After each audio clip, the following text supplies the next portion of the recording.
Hi everybody, I'm Dina Proctor, creator of 3x3 Meditation and author of Madly Chasing Peace. Today, the question that I want to talk about is, I've been meditating, I've been getting a little bit of results, and I'm feeling good about it. Am I going to have to do this every day or multiple times a day for the rest of my life? A lot of people start thinking into the future.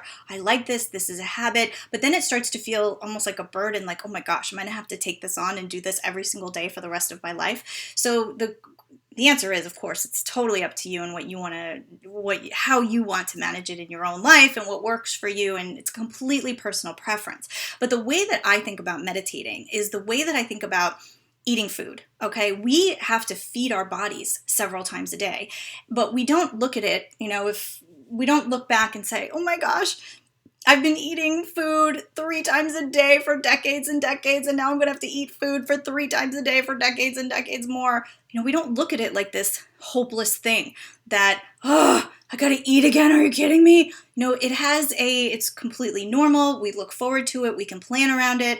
It's just an accepted part of us being able to take care of ourselves in our lives. And it's the same thing with meditation. You realize too that if you skip a couple meals, you might feel not that great, but you can still function. If you start skipping several meals over several days and not eating, you're going to notice that there's a decline in your vitality and the way that your body is operating and functioning and your ability to focus and those sorts of things. So there's a lot of things like food and sleep and water that we need in order to have a healthy balance in the way that we're in our lives. And for me, meditation falls into that category.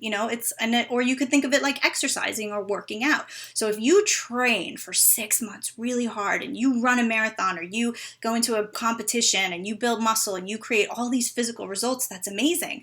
But once you achieve that, level of physical stamina, you need to maintain that. If you've worked hard for 6 months and then you kind of sit on the couch for 6 months, 6 months on the couch, you're not going to maintain that same muscle. It needs to be cultivated and kept going, kind of on a daily, on a regular basis. And so for me, it's the same thing with the mental emotional stuff. It's not hopeless. It's not, oh my gosh, I've been meditating for so long. When am I finally going to be fixed or healed? Or when am I not going to have to do this anymore? It's a consistent thing. It's a way that we train ourselves and tune ourselves. And the better that we get at it, and the more centered and grounded and connected that we get as we're in that meditation practice, the more that we're going to derive satisfaction and look forward to, and not look at it as a burden or something to do, but something that we look forward to in order to kind of keep ourselves in balance and be able to create and focus on the life that we want to lead and